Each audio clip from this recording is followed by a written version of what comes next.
So let's begin with question 1. Which river did Sri Ram take his samadhi in?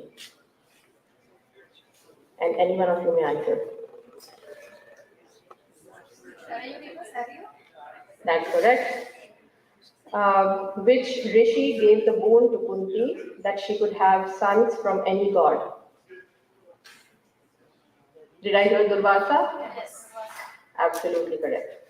So you all do know your histories. Name of Sri Krishna's Sena. Awesome. And I can see youth answering this, so this is even better. What is the previous name of Indraprasth? Absolutely right, Khandavprasth. What was the color of Hanumanji's Gada? What was the color of Hanumanji's Gada? Okay, do I hear golden? All right, we'll let Ami answer this one. Now, what was the real name of Maharshi Vedavyas?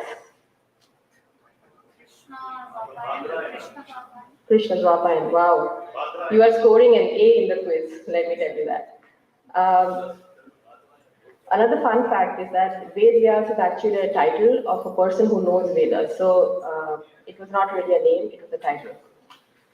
Which was the only Kaurava to survive the war of Mahabharata?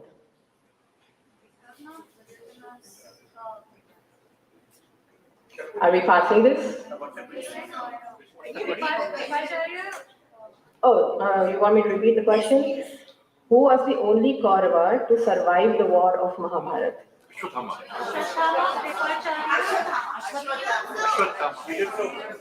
Yuyutsu. What was Vishwamitra's ashram name?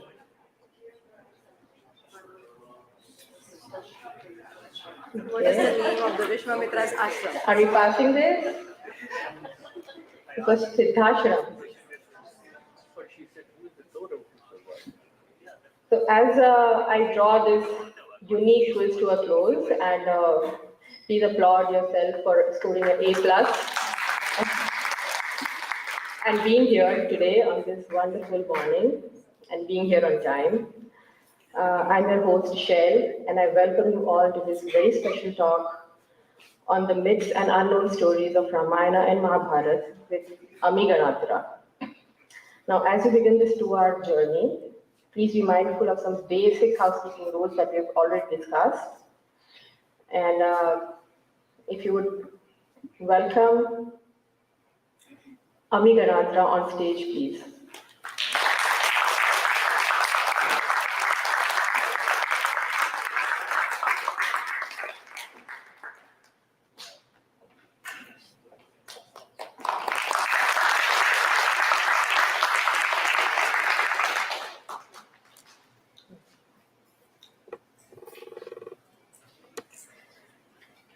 Now, if you would all please join us in an invocation.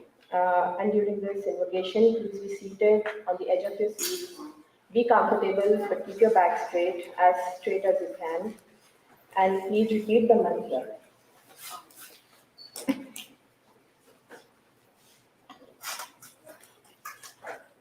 Asato ma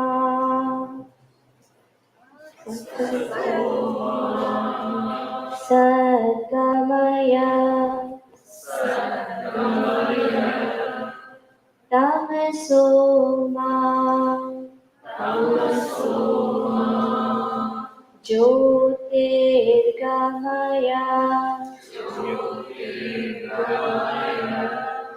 Mrityorma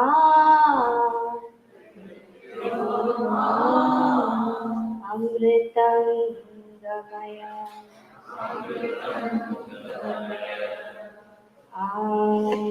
Shanti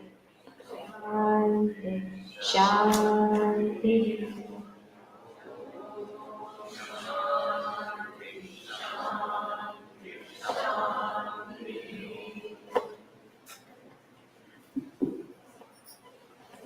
Thank you. Now, light and brightness have always been equated with positivity, and motivation is seen as the harbinger of the good. To start us off on an auspicious note, we will now have the lamp lighting ceremony. And to do the honors, we have an esteemed gathering amongst us. May I please request the following dignitaries to kindly join us for the lamp lighting ceremony. Dr. Mangesh Shuklaji is an eminent gastroenterologist of Orlando. Please come on stage, sir.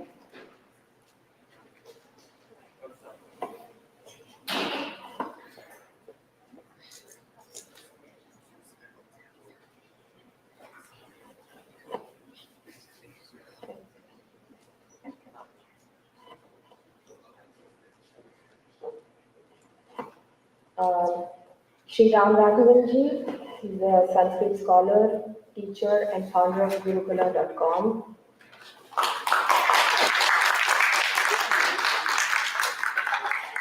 Sri Guru Prasad is the founder of Grenada. Our speaker for this morning, Ganatra, and the founder of Legal History, Varun Kulkarni. Please welcome them all on stage with a huge round of applause.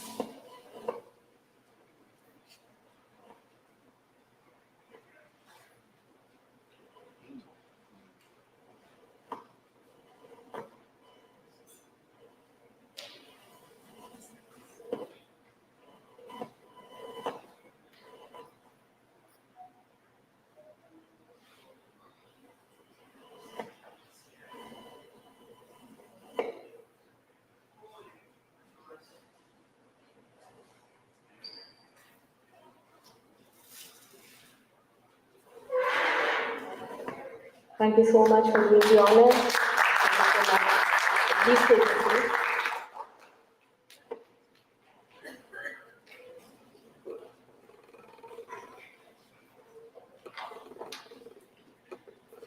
The basic essence of the invocation that we all just chanted is to transcend from asat to sat, or untruth to truth, from darkness to light, from ignorance to knowledge.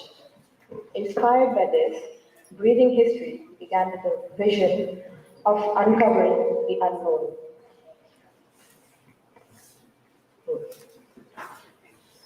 The lesser known and the misinformed history of Bharat, so to make the right decisions in our present that will then build a better and a brighter future. To bring these lesser known yet relevant epic snapshots to us, Ami Ganatra is today with us. She has authored 2 best-selling books on Itihasa, Mahabharata Unraveled and Ramayana Unraveled, which are an attempt to go back to the original Itihasa and present the story, the learnings, and nuances for what they are. She is an IIM Ahmedabad alumni and also a devout yoga practitioner, a certified yoga instructor, and a student of Sanskrit and the Indian knowledge systems. So please enlighten us with all your knowledge that you can share. Amiji.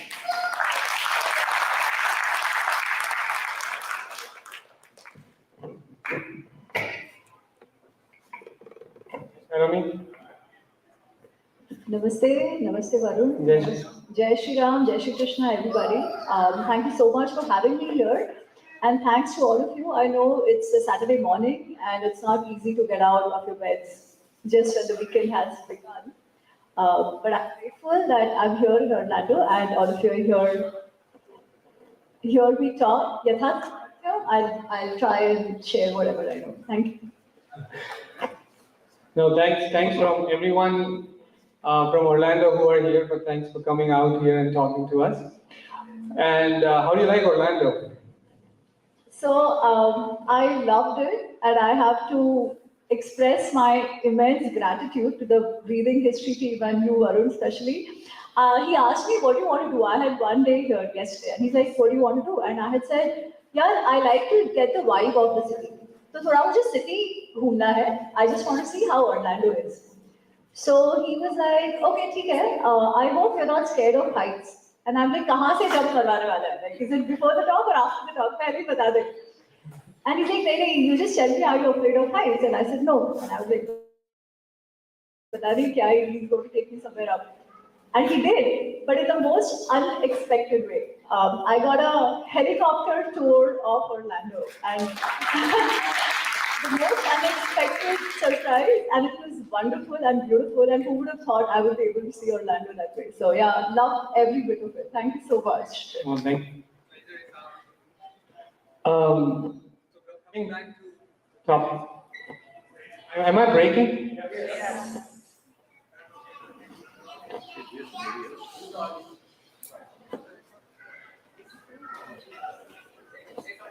Yeah. So I thought.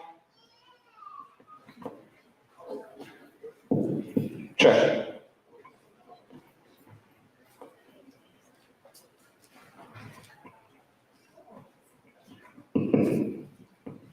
Sorry about that. So as bringing back to the topic for the day, and we have a delayed start, so we'll start right away.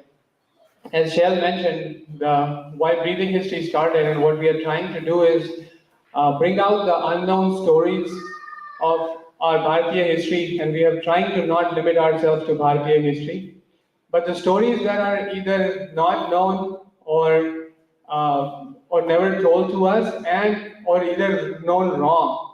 So that is important to know the right history. So that's a job, and the problem is we think that it is because of the potential bias that the school textbooks carry with them. And the texts like Ramayana and Mahabharata has also been untouched with that bias. So that being said, in the age of artificial intelligence and bullet trains, that's what we're talking about, and everyone says focus on development and everything. Is Ramayana and Mahabharata, or knowing about it, does it even matter? Is it even relevant? Okay, maybe I'll start with another question. How many people sitting in this room have any family member or son or kid or father whose name has a Ram or a Krishna in it? Or a Arjun? So many of us, right? Even today, we continue to use the names from our epics to name our kids as well. Even today, we are so passionate about the Ram Janmabhoomi movement. Even today, when Ramayana and Mahabharata was played during the COVID time, the old Ramayana and Mahabharata, the viewership was off the charts. Absolutely off the charts. Yeah, and these serials were made long time ago, not even with the latest technology that we have, and still people chose to see them. And again, every few years, there are new serials coming up. There's a new movie coming up, Adi Purush. There are Japanese who made animations on Mahabharata, on Ramayana. Why? There should be something about it, right? Let me tell you one more thing. We may think that, okay, Ramayana and Mahabharata only have maybe an entertainment purpose. So as long as they entertain, it's fine. It's a nice masala story, if at all that is the case. But if it was only for entertainment, then why do so many American academics take so much interest in these texts? We have professors like Audrey Trushke I think she's in Rutgers. We have professors like Sheldon Pollock who go on and on making comments, judgments on these epics. Yeah, they say things like, "Oh, Sri Ram was a misogynist pig." They'll say things like, "Ramayana is a book for othering." So even if we say that Ramayana and Mahabharata don't matter, is that really the case? Why is it that foreigners are taking so much interest in these texts? There is clearly more to these texts than just entertainment. And per tradition, Ramayana and Mahabharata are not just books for entertainment, they are what we call itihasa. Itihasa, as the name suggests, it's itiha, asa. Asa in Sanskrit means to be, is. So asa is the past tense, and asa basically means something that happened in the past, that definitely happened in the past. Also, the definition of itihas given to us is this: Dharma artha kama mokshana upadesham samanvitam purva vrittam kathayuktam itihasam prachakshate. Purva vrittam, something that definitely happened in the past. Something that is narrated to us in a katha format. So probably there are metaphors as well in the way the story is narrated to us. And it has a purpose. The purpose is of giving us lessons of life, of the Chaturvidha Purushartha. So for tradition, these two texts are not just meant for entertainment, but they are meant to give us lessons of life. Which means if we really want to take lessons from the text, they have to be known for what they are. That is one. Second, today these texts are serving a greater purpose. And interestingly, this purpose is not being served for us, but against us. Yeah. On one end, we are told Ramayana and Mahabharata only mythology. Yeah. Now, mythology by itself is not a bad word. Mythology basically means belief system of a group of people. But when used in the context of Bharat or India or Itihasa, it is told to us that these stories are just make-believe stories, good for entertainment, maybe they have a lesson. However, when they want to label our entire civilization as misogynist, they will use examples from Mahabharata. As I said before, Ram, Sri, what he did to his wife, he is a misogynist pig. Your society has always been casteist. These examples are used even today. See what is happening in US of A. See what happened in Seattle. See what's happening in California. They are short of profiling us, right? Something that had happened to Jews, let's not forget, in Germany. And the texts which otherwise are just dismissed as just stories are used to prove that you actually have always been an oppressing civilization. You have always been an oppressive civilization. Our children study this. Our children believe this. Why? Because we don't read our own texts. Yeah? They take home what the academics in US are telling them, what the academics in JNU are telling them, and trust that we have always been an oppressive civilization. And hence, they don't want to, as they start becoming bigger, they don't want to do anything with being Hindu. They don't even want to call themselves Hindu, especially for Sri Ram. They will like Ram se to duri raho. Can't relate to him at all. Yeah. So while we think that it may not be important, that is really not the case if we see things around us. And today, if we want our children to grow up as assertive Hindus, we will have to know the stories for what they are. Because today, after having studied for so long, I can put my foot down and say extremely confidently that a lot of things which we are apologetic about, which we are made to defend, are not even presented that way in the epics. On the other hand, the itihasas are a lot more empowering, giving us the right lessons of life if we read them in the right context. And even if we read them, let's not even get into how we read them, even if we read them, which we are not doing today. So itihas continues to be important. Itihas will continue to be important because itihas is what defines our identity and will continue to define us. Even if we want to ignore it, others won't. So it is in our own interest to know it for what it is. Thank you. So that's really the reason.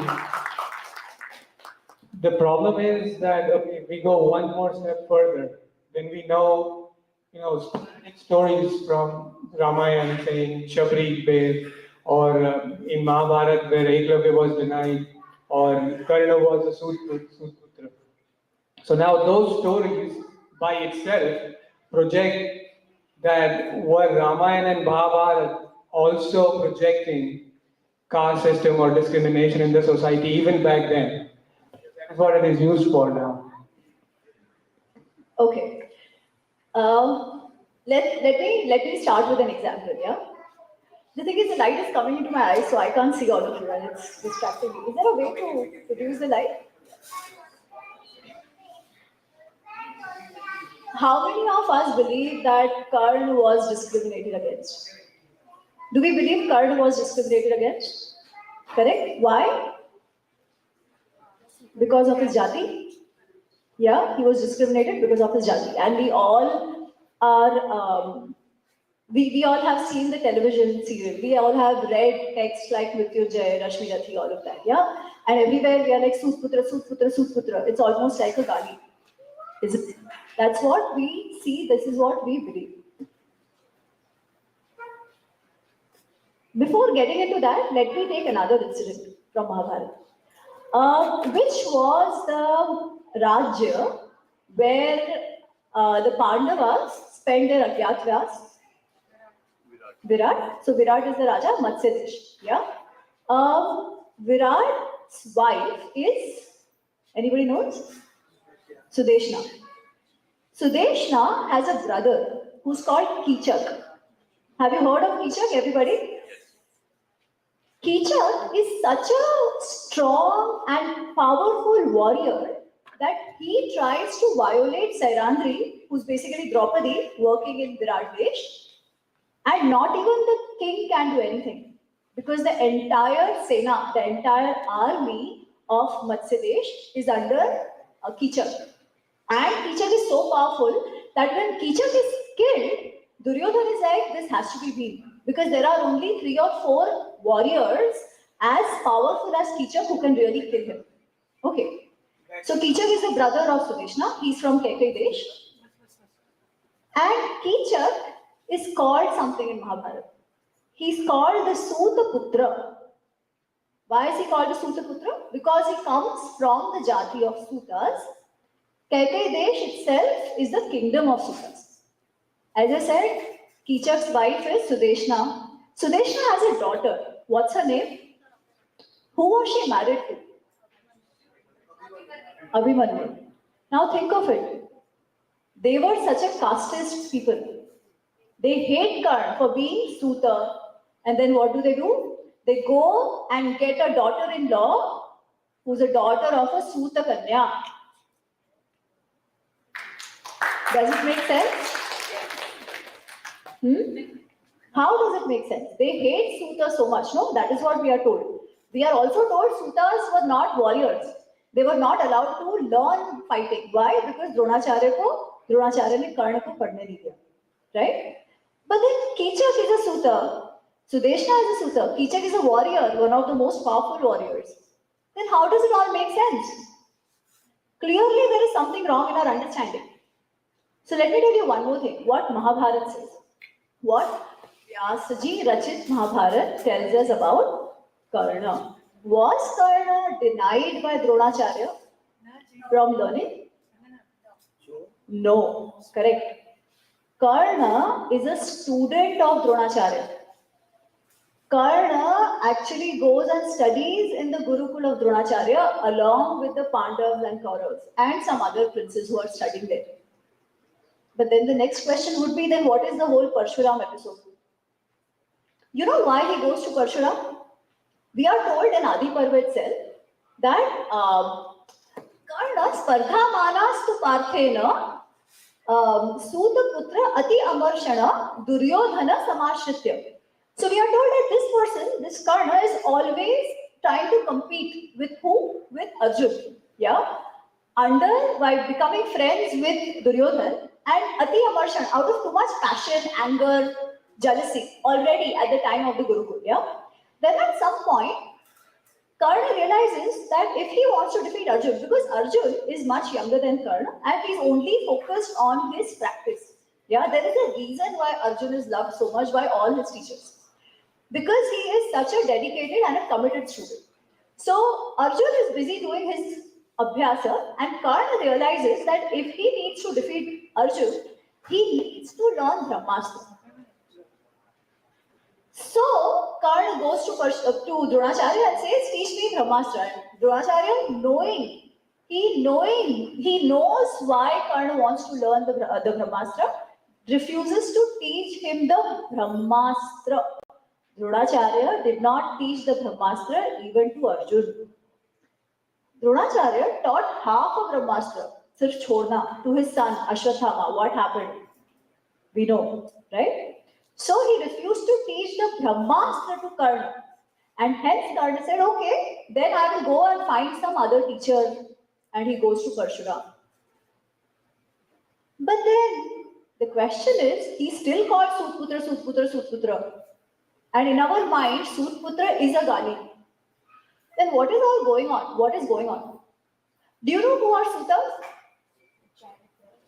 Huh? The chariot pullers, but what jati is it? Is it what we really think? Acha, first coming to chariot pullers. If they were only chariot pullers, how is teacher the warrior? Let me tell you something more. Teacher was not adopted. There's more to it. Karna's entire family, including his foster brothers, are warriors. So where did they learn from? If Karna was only denied, how did all his brothers learn archery and all that? How did Kichak's brothers learn all the archery and this and that and warfare? Which means they were not just chariot pullers. They were warriors as well. And they were something else. Let me tell you one more thing. You know, where was the first public rendering of Mahabharata? So there was a yagna of Janmajay. Who's Janmajay? Abhimanyu's grandson, correct. So Abhimanyu's grandson, so Abhimanyu's son is Parikshit. Parikshit's son is Abhimanyu, is Janmajay. Janmajay has a yagna going on, okay? And in that yagna, Vedavyasji along with the Shishyas come. And Janmajay has a question. He asks Vedavyasji that my ancestors, the Kauravas and the Pandavas, were men of great bravery and courage and virtue and all of that. Then why did they end up fighting such a disastrous war? Vedavyasji tells him, okay, I'll tell you the story of your ancestors. And he tells his Shishya, Vaishampayanji, whom he has taught the Mahabharata to, that please tell him the story of his ancestors. There were many other rishis and other people who had come as guests. Okay. In that, there was one called Rishi Ugrashrava. Ugrashrava is a Kathavachak. He goes around forest gurukuls narrating kathas. After the yagna, he is going around, he's in Naimisharanya. And in Naimisharanya, he comes to the gurukul of Rishi Shaunak. The Shishyas of Rishi Shaunak ask him, Ki, bhai, aap kahan se aa rahe ho? And Ugrashravaji says, I'm coming from this yagna where I heard the story of the Pandavas and Kauravas. So the students want to know that story. And then Ugrashravaji starts narrating that story. Okay, that is how the first chapter of Adi Parva starts. But you know how it is written when they tell us that Ugrashravaji starts narrating the story? It says, Sauti Uvacha. Sauti, because he comes from the clan, the community of the Sutas. He's a Rishi, he's a Kathavachak. The entire Mahabharata, one of the Pancham Vedas, one of the most auspicious, our most important granthas, is narrated to us by who we are told were people hated by the Pandavas. How is that? Which basically means the whole creation of hatred for Sutas did not really exist. And that is because Sutas are not what we think they are. Sutas are mixed jatis. Mixed jatis of, you know who? Brahman and Kshatriya. Brahman mother, Kshatriya father. When they got married and all the progeny that they had, they were called Sutas. They were into various occupations, not just charioteers. They were warriors, they were Kathavachaks, they were also charioteers. And being a charioteer, when we think of it, very driver bana diya. And we somehow look down upon it. We don't need to look down upon drivers even today. But then, it was not at all looked down upon. Otherwise, think of it. Arjun makes Krishna his charioteer. Krishna should have taken offense, no? Chalo, Krishna and Arjun were friends. What about Shalya? Shalya was a Raja. Duryodhan convinced Shalya to be the charioteer of Karna. Shouldn't he have taken offense if it was such a looked down upon profession? It wasn't. Charioteers were most important to the Raja. They were close friends of the warriors. Why? Because the life of the warriors was in the hand of the charioteer in the battlefield. They used to be very, very close friends, people who got a lot of respect. There is nothing about identity here. Suta Putra, Suta Sauti are just identity vachak shabdas. There is no tone assigned to it that we see in the television series or in the books that have been written, which are fiction. Lot of work has been done on Mahabharata Ramayana, but they are all fiction. Okay. Now, what does this tell us? One, the caste oppression angle that we see actually doesn't exist. And second, the other thing we are told that you guys were always very rigid. You guys were only endogamous. That also doesn't hold true. You know why? Because Sutas is just one of the mixed jatis. There are many such mixed jatis, which means a lot of intermingling had already happened. Later down the line, I think it stopped again. Yeah? But not during the time of Mahabharata. That is why there is an episode in Mahabharata. Actually, this happens twice. Yudhishthir is asked twice that who is a Brahmin? Once in the Yaksha Prashna and once in Nahush Prashna. In Nahush Prashna, there is something very interesting. Nahush asks Yudhishthir, who is a Brahmin? And Yudhishthir says it's not by Shastra, it is not through your rituals or anything, it is only and only through vittis, through your achara, can you become a Brahmin. Nahush asks another question. He says, then are you saying that birth doesn't matter at all? Yudhishthir says, it probably would have mattered at some point, not anymore. Why? Because there has been so much intermingling already now that you really can't tell a guna swabhava of a person just by where he's born. And hence today, in the time of Mahabharata, we are already talking about Brahmanatva is only through vritti, by how you behave and your character. This comes up multiple times in Mahabharata itself, right? But we don't know this. Why? Because we don't read our Shastras, right? And we fall for the narrative created for us. A lot of this comes through fiction that has been written, yeah? And that fiction, because it is convenient, takes shape of a larger narrative. The other thing is, we always like victimhood. Yeah? Somebody failed because of somebody else. Apply it to our life. So easy, no? If I haven't succeeded in anything, it is because of somebody else. Easy way out. Easy cope out. That is why victimhood always is easily acceptable to people. Because we don't want to learn. If we say, no, it is all about our karmas. Our downfall is because of our karma. Our growth so we take credit of. Always.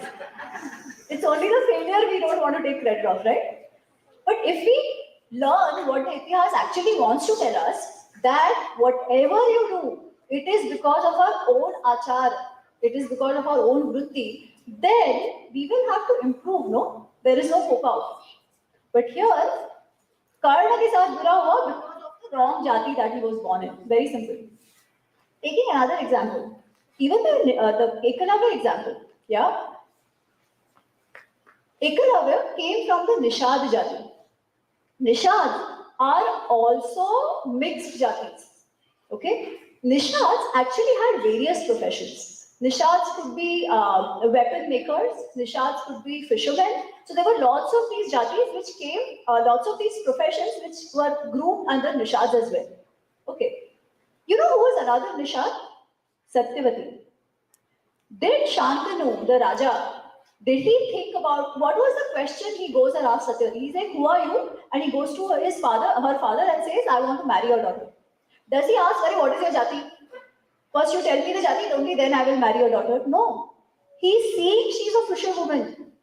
Did he care about what caste she was from? No.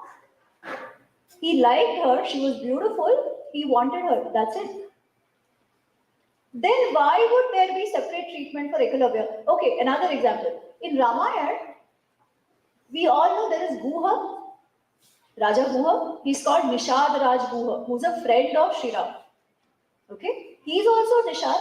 He's a warrior. He has his own kingdom. Then why will Ekalavya be discriminated for being from a certain jati? He's not. The way So there are two questions here. Was Dronacharya fair to Ekalavya? That is one question. The other question is, was the unfairness because of the jati? First is a debatable question. Because yes, I also feel that the punishment given to Ekalavya was actually more than what he deserved. Yeah? Dronacharya is no epitome of dharma. He fought on which side did he fight on? Right? We know that. That said, was the unfairness because Ekalavya was a Nishad? Not at all. Ekalavya actually fought from the side of Jarasandha. Ekalavya also attacked Dwarka after Jarasandha was killed. He was one of the great warriors even at that time, who was a Senapati in the Jarasandha army, but he was also a Raja after his father Hiranyadhanu, Hiranyadhanu passed away of the Nishad itself. It is Krishna himself who has killed Ekalavya. So it is not as if they were deprived of learning or anything like that. The way it is given is that Dronacharya, Anavekshya, looking at his own students, decided to not take Ekalavya as a student. Was it because of his jati? We don't know. It is not mentioned. But what we do know is that Nishads were also warriors. Okay. So was it because of discrimination due to jati? No. Was it unfair on Ekalavya? That is a question we can definitely debate on. Yeah.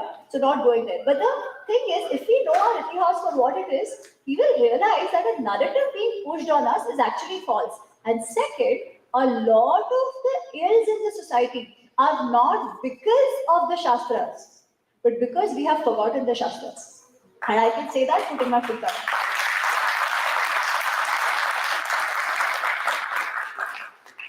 Thank you so much. But when you say read about them or know the Shastras, people read, there are so many versions out there right now. Mahabharata, not so many, but Ramayana, obviously, so many. So, can you nip this in the bud that if I say I'm reading Ramayana, am I reading Ramayana or am I reading Ramcharitmanas? Am I reading Skanda Ramayana? So, the versions of Ramayana are out there. So, what to take out of them, what to know, or what to think when you're reading them? Let me ask you all that question. What is the Ramayana that you have read, if you have read? There will be different Ramayanas, but the message is same. That's Uh, the point. Well, I can't actually agree with that fully. Because I have read Valmiki Ramayana and I've also read the Tamil Kamba Ramayana. Yeah. The message of because Kamba copied from Correct. Valmiki, and the message Correct. is exactly identical. So I do not think that we. No, Kamba Ramayana, yes. Yes. Yeah, but if not, more often than not, we read the Ramcharitmanas, right? And I am not saying we need to discount anything. However, I said itihas has a purpose of teaching us life lessons, and itihas is a specific category of texts. Specific category of text which is written by somebody who's a contemporary. Okay? The contemporary in Valmiki Ramayana is Valmiki ji. Nobody else. Everything else is a retelling on the text of Valmiki Ramayana. The lesson may or may not be the same because that is then subjective as to whoever wants to take from it. Correct? But let us not forget, the original is still Valmiki Ramayana. Kamba ji also accepts that. Tulsidas ji also accepts that. Not to discount any other text. They all have their values. I have immense respect for Ramcharitmanas and Goswami Tulsidas ji because he gave us Ramcharitmanas at the time when Hindus were finding it even difficult to survive as Hindus. Our temples were being broken. Our women were being raped. Our jizya was imposed on us. We couldn't even survive. We needed hope. We needed an icon and something which we could put our shraddha in. Tulsidas ji gave us that hope to survive. Tulsidas ji saved us. There is no way we can discount or discredit Goswami Tulsidas ji's Ramcharitmanas or any other text. However, that said, if there is a question on ऐतिहासिक value, which means If there is a difference in an event given in Ramcharitmanas or Kamb Ramayana or any other retelling of Ramayana versus Valmiki Ramayana, we will have to take Valmiki Ramayana as the source and the mood. Okay, let me tell you one story. There will be lots of questions on Ramayana, but I'll come to that later. Yeah, because in Ramcharitmanas versus Valmiki Ramayana, there are quite some differences. The biggest one being even in the Vyaktitva of Sri Ram. Okay, Valmiki ji is writing about his Raja. Tulsidas ji is writing about his Ishta. His Ishta's Ishta, if I can say that. Yeah. But let me tell you one story, which is actually very different in not just Tulsidas ji's in Ramcharitmanas, but in a lot of renderings of this story. Everybody knows the story of Ahalya. What do we know about that? She had become a stone without any fault of hers, right? She was cheated by Indra. Without any fault of hers, she is made a stone. She has to stay a stone again without any fault of hers. And then young Sri Ram comes and young Sri Ram is made to touch her and we say Ahalya Uddhara. You know what is happening today? Now somebody who already has Shraddha will look at this and say, Arey, it is the Paramatma's feet who have touched us, right? It is a blessing.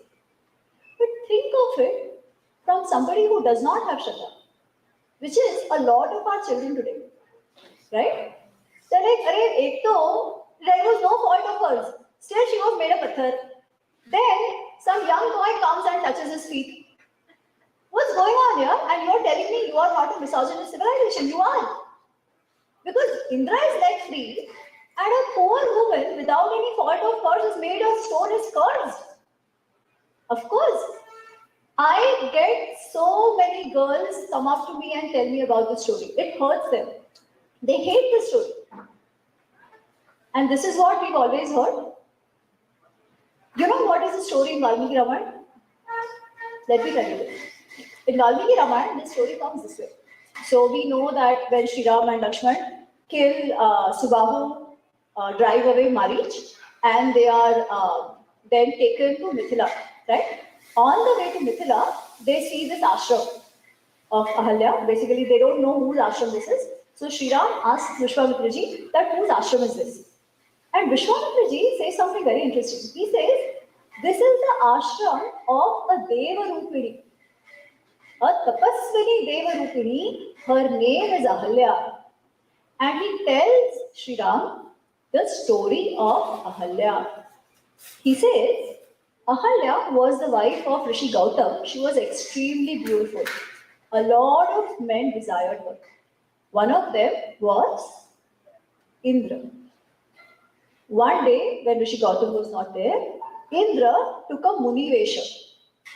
Not Gautam Vesha, he takes a Muni Vesha and he comes to Ahalya and says, Sambhogam Tvaya Saha Ichhami. I wish to have intercourse with you. You know what we know after that? It says, Sahasraksham Vignaya Mati Chakara Durmedhe Devaraja Kutuhalat. Sahasraksha Vignaya. Indra is called a Sahasraksha also. Knowing this is Indra, knowing very well this is Indra, out of curiosity. Now think of it. If today Katrina Kaif, if somebody gets to know that Katrina Kaif desires him, what will happen? Or the other way around, somebody says, Ranveer Kapoor desires this woman. It is natural, right? This woman is like, oh my God, the most powerful man desires me. She had a lapse of judgment and she agrees. She gives her consent. Consent matters today, right? She gives her consent. And after that, she says, Krutarthasmi, I am very grateful to you, hey Indra. Shigram Gacha, now run. Raksha Mama and yourself, you protect me and yourself from Gautam, she says. At that time, Gautam comes. The first thing he does is he curses Indra. Indra is not let free. He curses Indra. He says, Vifalam Bhava, become impotent. And there is a whole story around that, that how he becomes impotent and how he gets his balls back and all that. That's a different story, anyways. And to Ahalya, there is no patthar business. He says, you be here, you live in this ashram. Vata bhaksha nirahara bhasma shaini tapasyatim. Stay here, you do your tapasya. When that tapasya will end, when Sri Ram comes, your tapasya will end. Okay, so she stays there, she does tapasya, and when this whole episode happens, when Vishwamitra ji comes with Sri Ram and Lakshman, and Sri Ram is asking this question, yeah. That time Vishwamitra says there is a Devarupini Tapaswini who lives here. Come in, and they go in. You know what Vishwamitra says after that? Tasyaha padau jagrahatu raghavau. Ram and Lakshman touch her feet.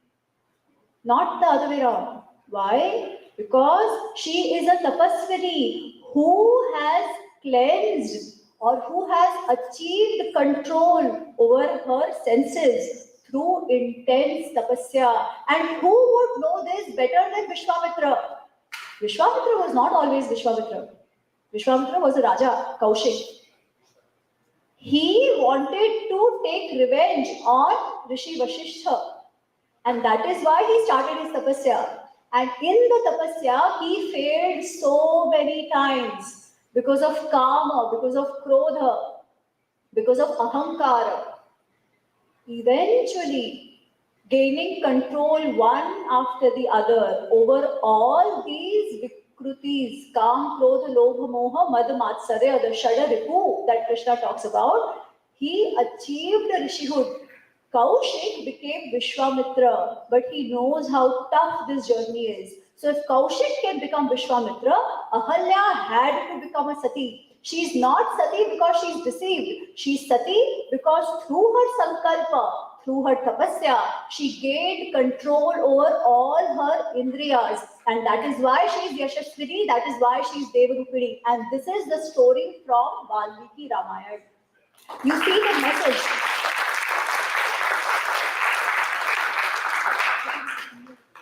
This story is so empowering, isn't it? This story is so empowering because it tells us one more thing. Life में mistakes हो जाता है. It is not the end of the world. You are not doomed forever. If we are ready to acknowledge the mistake and ready to work towards again gaining control over the vrittis that made us do those mistakes, that will cleanse us. That will allow us respect once again in our own eyes and in the eyes of the society.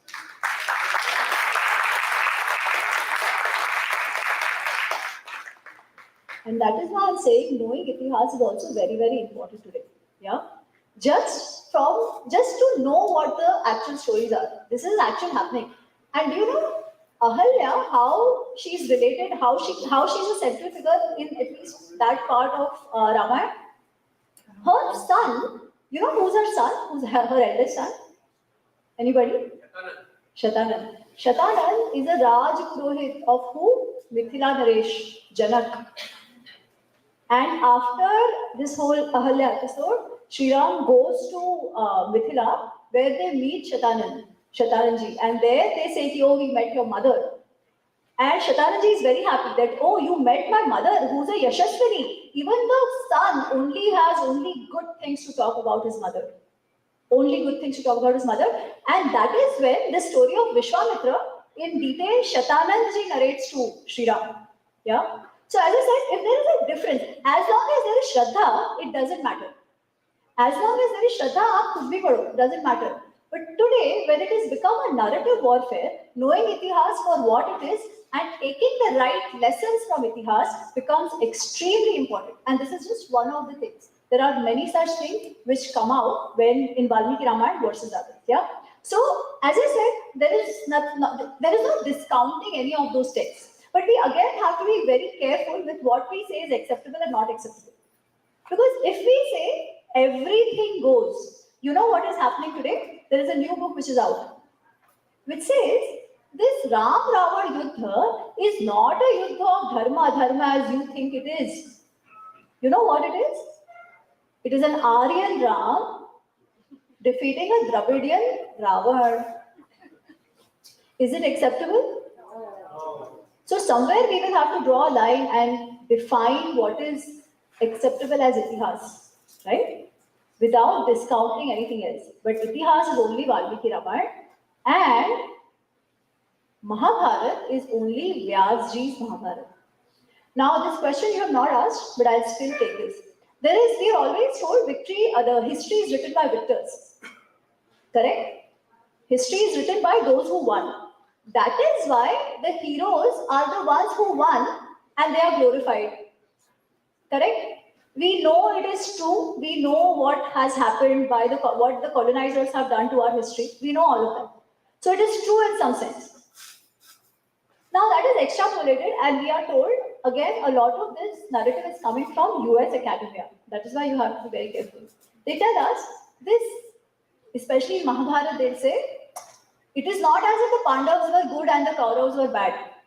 It is only because the Pandavas won that we think they are good. Because in a way, they broke all the rules, na? They are bad people. They broke all the rules. It's only justified because they won. Kauravas were actually good people. They stuck to the rules of the war. But they are villainized only because they lost. And a lot of people buy that. They'll say, correct. It is all grey only. Good people are bad, bad people are good. There is really nothing to take away from that. Or they say the takeaway is everything is great. Is that the case? Again, no. While history is written by victors, let us see if it applies to Mahabharata at all. Who composed, or it is because of whom that we have the Mahabharata? Vedvyaji. Who was Vedvyaji? He is the father of Dhritarashtra and Pandu. He is the grandfather of Kauravas and Pandavas. Can there be a more unbiased source of history than the grandfather himself, who's writing about his own family, who is also a rishi? The rishihood itself will make us believe more that whatever they say will actually be the truth, right? Because they are beyond the emotional attachments towards apna versus others and stuff. But let's assume for a minute that he still had to be biased. Any guesses who he would be biased towards? Sorry? Why? Because the five Pandavas were when they did the puja, because Pandu cannot have the Correct. Fantastic. Thank you, ma'am. Please a round of applause for her. Let me explain. The blood of Vedvyaji is only in the Kauravas, not in the Pandavas. Right? So the actual progeny of Vedvyaji are the Kauravas. If he had to be biased, would he not be biased towards his own people?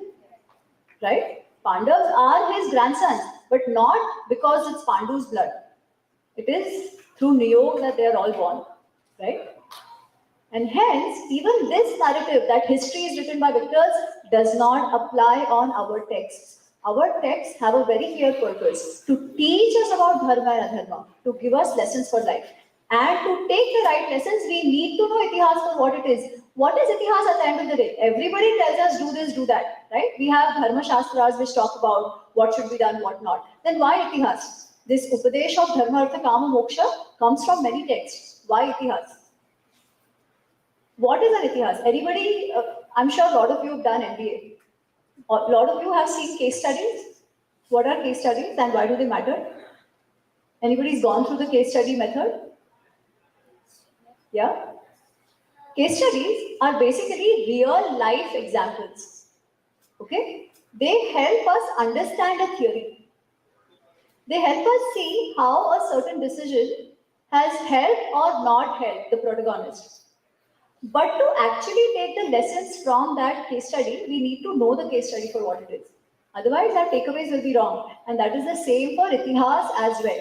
So when it comes to ऐतिहासिक value, Valmiki Ramayana and Vyasa Rachit Mahabharat are the only sources of Itihas. Every other text has its purpose, but Itihas are only these two. Thank you.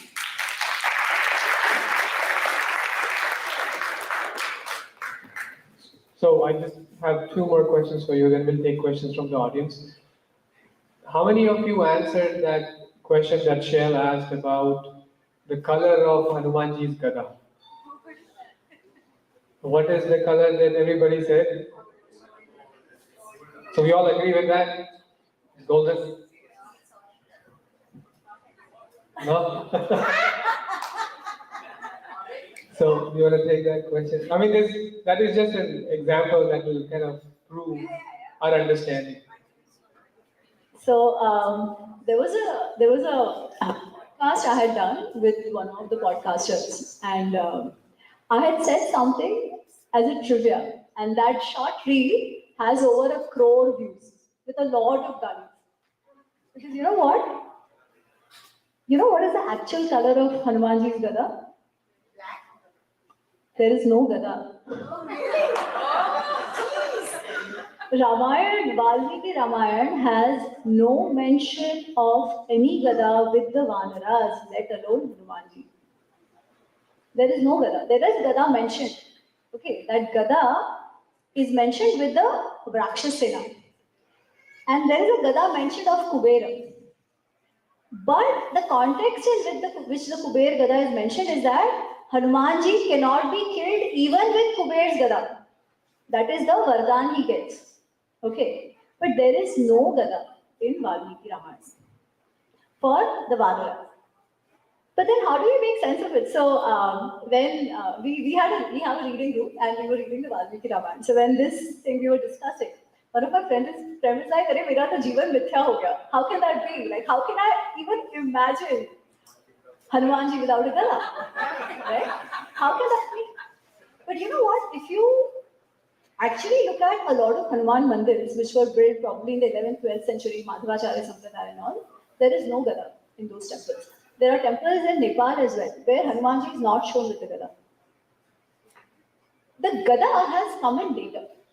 But then how do we make sense of it? Because today, if we have to create a Hanumanji's murti, it will always be with the gada. Right? If somebody doesn't draw gada, we'll be like, "Arey, aadha hai." Correct? How do we make sense of it? Let's take other examples here. Rameshwaram, we know that the Linga Sthapana was done by Sri Ram. Correct? Again, not mentioned in Valmiki Ramayana at all. This doesn't come in Valmiki Ramayana. Then what does it mean? Should we discard these things? Absolutely not. We have to differentiate between Itihasa and Upasana Paddhatis. Okay?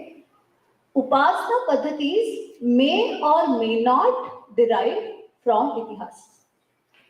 Lot of it are from the Purans. Lot of the Paddhatis are mentioned in the Agamas, but largely the Purans, and also by rishis of various sampradayas. They meditate on a certain form. That form gives them energy, and people worship it in that form, that image, and it has its own spiritual and religious benefits. And if they derive benefits out of it, that paddhati will stay. Okay. So whenever deification starts happening, every deity that we have, every Bhagwan or Devta that we have will always be with a Shastra, with a Vahana and all of that. Right? And it is valid for the Upasana Paddhatis. We should do what our Sampradaya or what we believe in, what is the current practice. There is no need to discard anything. However, Itihas has its own value. And in the Itihas, there is no Gada. That does not demean Hanumanji in any way. That does not take away the spiritual power of Rameshwar in any way. It is possible that some Rishi who had the Avesh of Sri Ram, we believe in that as well, right? Could have consecrated the Linga over there. The Kshetra is still powerful. Just because it's not mentioned in Valmiki Ramayana does not take away the merit of that place at all. We don't need to discard it. We have always survived very happily with the dichotomy of Upasana and Itihas, and let it be like that. Yeah. But the truth is, Itihas does not have the Gada at all. For that matter, the whole Vyaktitva of Hanumanji is actually a little different than what we actually see him. There is no Chhati Phadke Shri Ram Sita also in Valmiki Ramayana. The bhakti aspect is actually has come much later in. Yeah, Valmiki Ramayana, you don't see a lot of it, even though there is a definite mention that Sri Ram is an avatar of Vishnu. That is definitely there. So that is not taken away, the divinity is not taken away from Vyasji's Mahabharat or Valmiki's Ramayana, but a lot of other aspects come in later. And they have helped the society to be what it is, so let it be. But Itihas will be Itihas, and Upasana Paddhati is what works for us. Very much. We can go into questions now. We have like 35 minutes or so. So if you raise your hand, we can get the mics to you.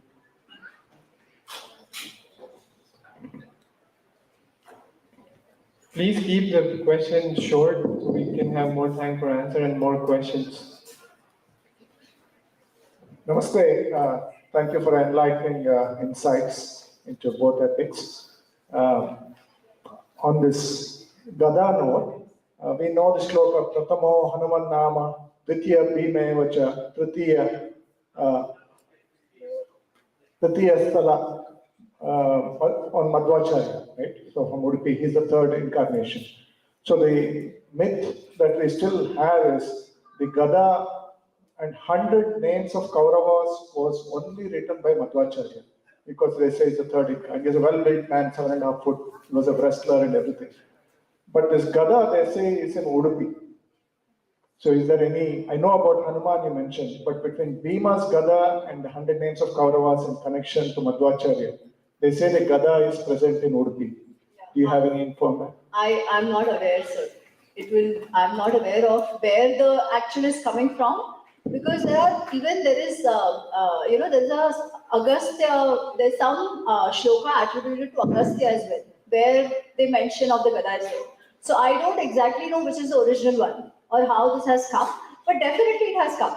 So yeah, not exactly sure of when and how it started. The next. Next one. Just to add to what you had said, in the same tradition of Madhvacharya comes Sri Vyasatirtha. He had done the Pratishtapana of 732 Anjaneya, and not one of them have Gata. Absolutely. We can visit Absolutely. that one at any place. There are places in Karnataka, Tamil Nadu, and Andhra Pradesh.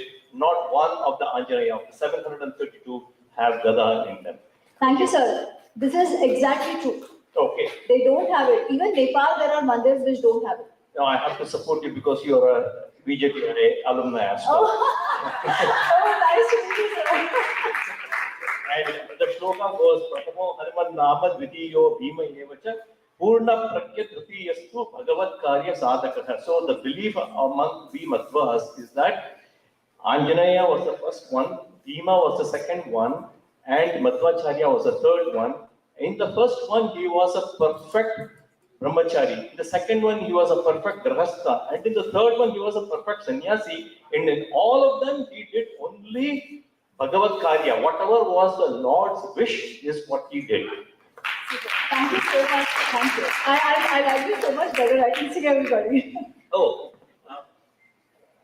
Pratamo Hanuman Nama Dvitiyo Bhima Yevacha Purna Prakya Tritiyastu Bhagavat Karya Sadhakatha Brahmanta Gurvat Sakshat Tishtam Daiha Shriyat Patihi Acharya Srimadacharya Santu Janmani Janmani. So he should be our Acharya for every birth is what we pray when we pray for Madhvacharya. So this actually comes, it is the last shlokam of Sumadhva Vijaya. So as Madhvacharya was alive, this his Jivan Charitra was written, and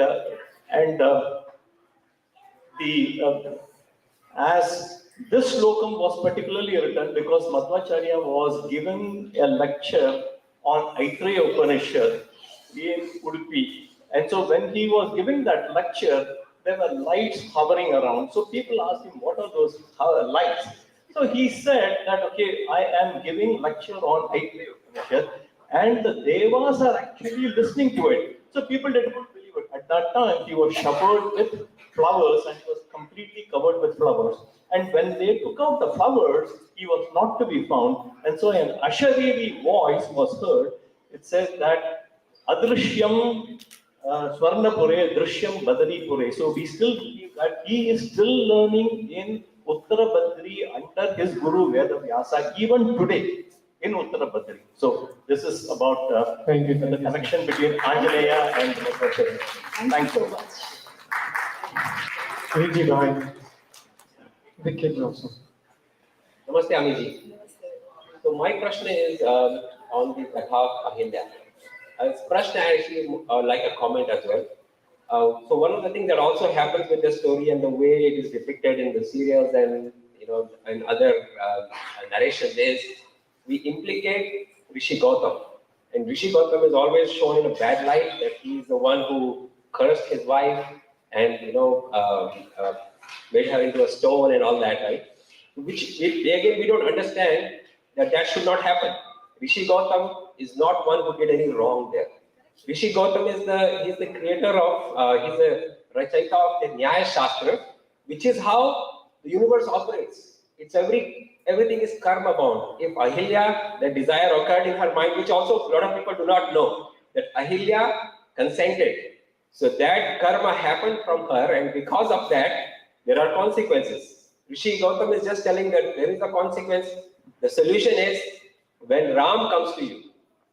Ram has to come to you, and now you are free. So, and you said it very rightly. But sir, I'll tell you one thing. It is not just because Ram comes to you. It is because you have done the tapasya. And that is the key part there. Ram coming to you will only happen if you do tapasya for Ram. Otherwise, it's not going to happen. So that all that is implicit, which is not understood. So yeah, I just want to call that out. Rishi Gautama is the one who actually established Trimbakeshwar, who brought Godavari, and it is a very Mahan Rishi. Yeah. Question, sorry, please. So I just want to comment on that. So I think, yeah, Rishi Gautama also we have to understand. Guruji, kids. Just 10 seconds, information I want to add, that Maharshi Gautam, who established the Nyaya Shastra, was also called as Chakshupad, means an up in the feet, and it's more so symbolic, which means that he had that vision even as he could see, everywhere, not just with his eyes, but with an eye in the, So again, you see why knowing itihas is important? Because otherwise, we are castigating somebody who is not even at fault. Just by knowing a story which is actually completely faulty, right? That is why, again, I'm saying this. Knowing itihas is extremely important, and we will have to know itihas from where it comes, which is Valmiki Ramayana and Vyasji Rachit Mahabharat. And let me tell you one more thing, because I've asked this question all the time. As soon as the talk is done, people are like, "Arey, aapne bahut acha bola, ye wo." Ye Mughalon ne aur Britishers ne na, they never allowed us to learn our shastras. Seriously, did they come and tell us you can't keep Mahabharat at home? Mahabharat padhoge to Mahabharat ho jayega? Did they come and tell it in our ears?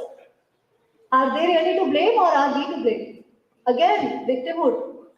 So easy to blame others, no? We don't have to do anything. Blame them, kaam khatam, khaya piya, maja kiya, ghar chale gaye. And even then, I have this question asked every time. Are you sure we can read the Mahabharata? Because हमारे पंडित जी ने बोला है घर पे भी मत रखो. Who is to be blamed? Who is to be blamed, right? So again, I didn't even know about this till I started talking about Mahabharata. That actually this is a very, very widespread belief that Mahabharata तो पढ़ ही नहीं सकते. Let me clarify it once again. ऐसा कुछ नहीं है. It is a Pancham Veda. It is a Punya Shastra. We are told that itihas pradipena moha varna ghatina. That this itihas is important to destroy our moha, our delusions. That is Mahabharata. We are told that somebody who wants to live a worthwhile life, who wants to live a life with courage and bravery and do the right thing, aligned to dharma, they must read the Mahabharata. That is the value of Mahabharat in our tradition, in parampara. So please read it. There is nothing like घर पे महाभारत रखोगे तो महाभारत हो जाएगा. What hurts me even more is, why have we made Mahabharat a bad word? Mahabharat हो जाएगा मतलब क्या? महाभारत क्यों हुआ? Is the question we need to ask.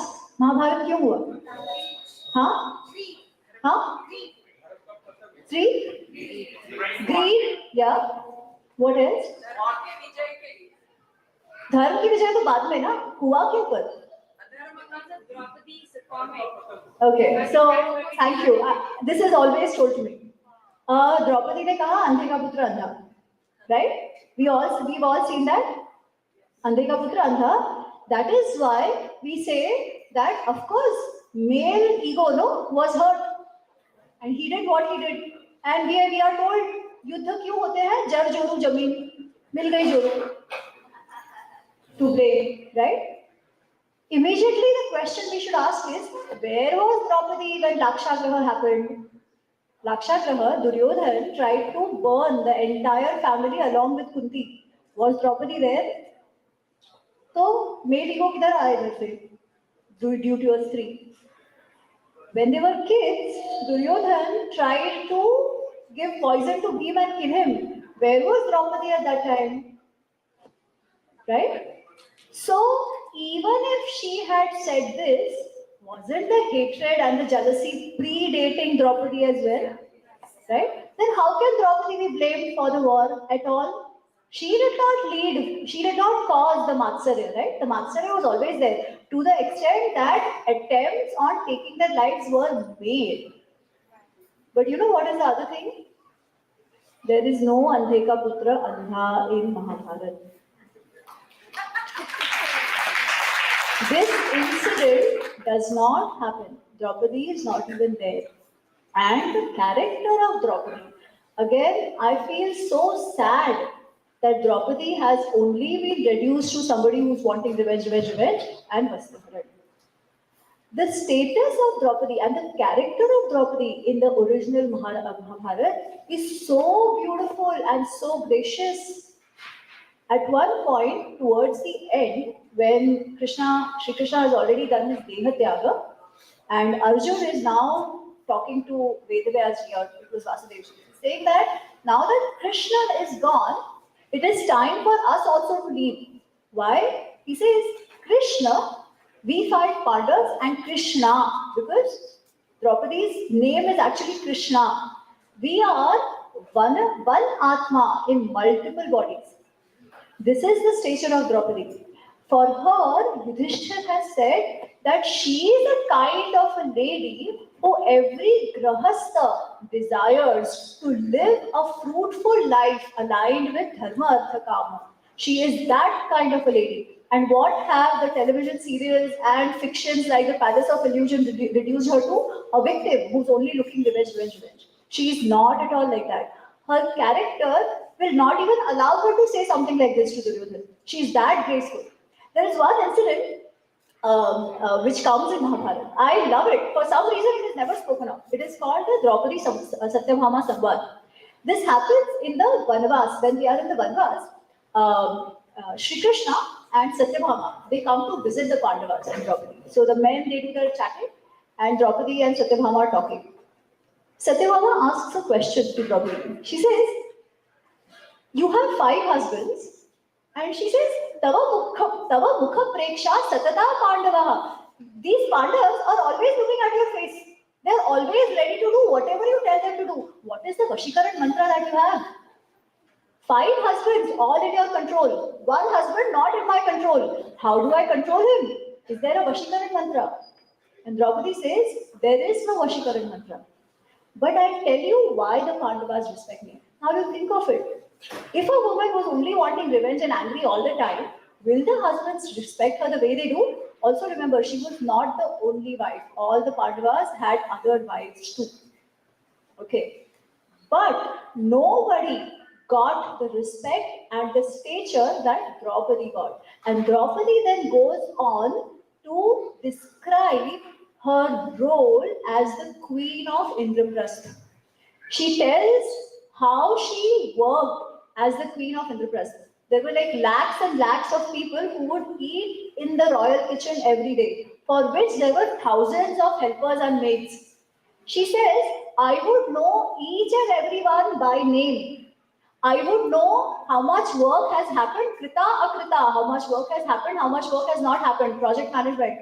And she would say, not only that, I also knew if those helpers were fed or not fed. She says, whenever Yudhishthir would go on his pravas, I was the one who kept count of how many chariots, how many horses, how many elephants, what kind of wealth went with him, and what kind of wealth came back with him. She says, I am the only one, eko aham api vedmi, the treasure. I was the only one who had complete transparency on the treasure of Indraprastha. Aya, Vyaya, what came, income, expenditure, eko aham api vedmi, only I knew. I had complete visibility on the entire finances of Indraprastha. She was a COO, CFO combined. Can such a Stree be oppressed? Can such a Samaj be misogynist, which gives this kind of respect and responsibility to the lady of the house?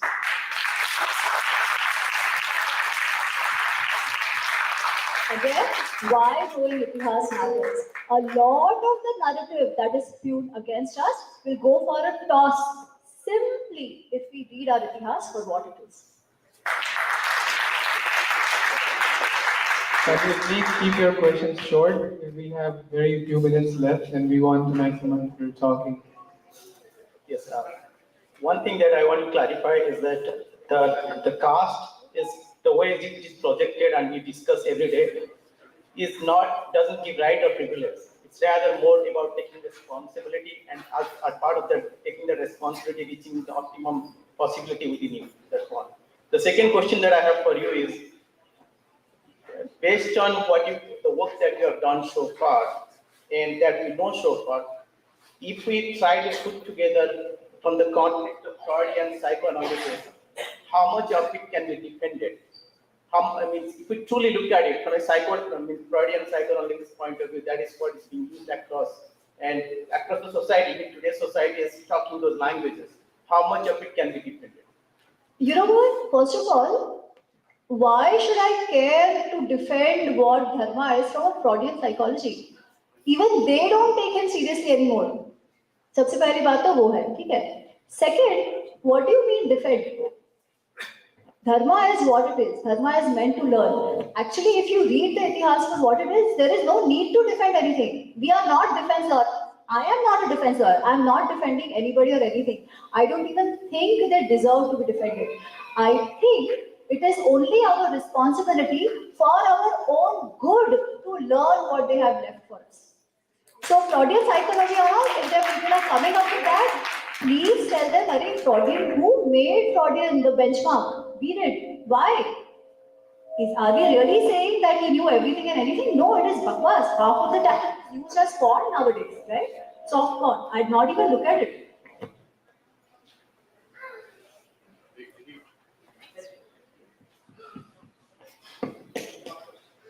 Namaste. So the Gurukula system is common in both the Mahabharata and Ramayana. So how do we inculcate that in today's life? Can you repeat the question? Yeah. So the Gurukula system is both common in Mahabharata and Ramayana. So how do we inculcate those values in our life today? The values of the Gurukula system or the Mahabharata Ramayana? The Gurukula system. The Gurukula system. Well, there are nowadays what are the values of the Gurukula system? That is the question to be asked, first of all, right? It is about learning from people who are experts in their fields, learning expertise from them by dedicating your time and putting in your shraddha in doing that, right? Today, there are lots of efforts being made to revive the Gurukula system because it is not just about subjects. It is about everything. It is about seva. Like when people are in Gurukul, they end up doing everything and anything, right? So how to do that? Well, people are trying to do that, but this is a topic in itself. So let me not get into details. But I would say we can definitely learn from the values of Mahabharata Ramayana. There is enough and more we can do even without the Gurukulas. The first step is actually reading them for what they are. Namaste. Why is Arjun Dronacharya's favorite student? Like Why? out of all of them? Why do you think so? Why does anybody think so? How does a student become favorite? Even in today's context, we say somebody's teacher's pet. Why? Hmm? Absolutely. It is that. It is no different, right? When a teacher sees that a student is so committed that come what may, he is only doing his practice and abhyas and abhyas and abhyas. And second, he gives you so much respect and he puts so much shraddha in you that he wishes to even take up a challenge without asking a question about it just because the teacher has said. Let me give you two instances, okay? As I said, Arjun was a very, very dedicated student and he had hunger. He had absolute hunger to study and learn and practice. Okay. Seeing that, initially, Dronacharya is a little worried because he thinks he will learn more than my son as well. Okay. So he tells the cook that never give Arjun anything in the dark. Okay. But once, as Niyati should have had it, there was a big storm and the diyas go away when the kids are eating. Now Arjun wasn't the only one eating. Everybody was eating. Okay. This bacha, he's eating and it strikes him that I can't really see my hand. I can't even see the food. But still my hand is going only in my mouth. Right? Such a happens to all of us, no? It's an everyday thing. But he's thinking this is happening because of my practice. Regular practice. Which means if I try, I can hit the target through my practice even in the dark. You know what this kid does? That night onwards, when everybody's fast asleep, Arjun goes out and practices to shoot in the dark. One night, Dronacharya hears the twang of the bow and he realizes what has happened. Now, if we were teachers, wouldn't we like a student like that? Right? It is not because he's a good looking or this or that or anything like that. He's just this. See how this guna has helped him. In 5 years, as we are told in Indraloka, now that Indraloka, what it was, we don't know. It could be metaphorical, it could be some place, some kingdom that he could have gone to. In 5 years, he becomes an expert in Gandharva Vidya, music and dance. He becomes so expert that he can actually start teaching, right? He can actually start teaching. Can you imagine the kind of commitment and effort required for that? That was the quality of Arjun. Let me tell you one more thing. Once Dronacharya tells all his students that now that your education is going to end soon, I want a Guru Dakshina. Okay, you promise me that you will give me a Guru Dakshina that I ask for. All the students, including Yudhishthir, Bhim and everybody, are like, Arey Bapre, what will he ask? Immediately the logic kicks in, no? What will Guruji ask? Arjun is the only one who jumps up and says, Pakka, I will. You just tell me. That is his shraddha in his Guru. Will a Guru not like a student like that? That is why he and that is why Gita only comes to Arjun. Because one, he is committed, dedicated and all of that. Second, he has the humility to accept things when he doesn't know.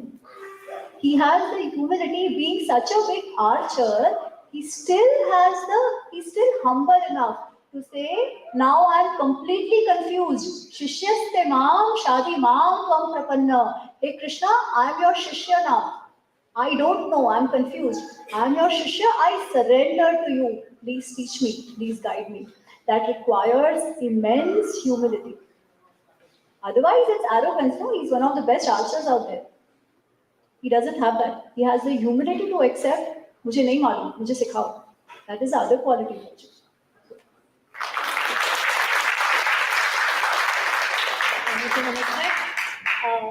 Thank you so much for spreading the truth and knowledge in service to the society. 3 small questions, whichever way. First one, I saw your Uttar Ramayan and the Valmiki Ramayan confusion.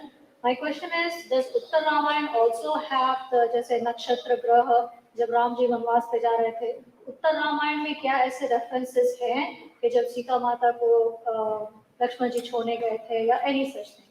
Second question is, Jati and Varna is very confusing to me. So Varna, Jati शायद birth based है, Varna is your profession.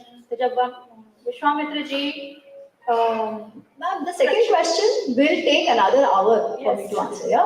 So I will tell you that I have actually done a 1 hour session with a Hong Kong University student, which is available online. It's called Hinduism and Castes.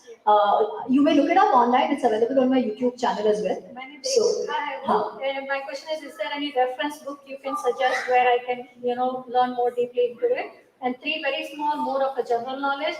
Generally कहते हैं 4 युग, सतयुग, द्वापर, त्रेता, कलयुग, और कहते हैं राम जी एक युग में आए थे, कृष्ण जी और कल्कि जी आएंगे कलयुग में. तो बाकी के सारे वामन अवतार, परशुराम, उनके युगों का क्या?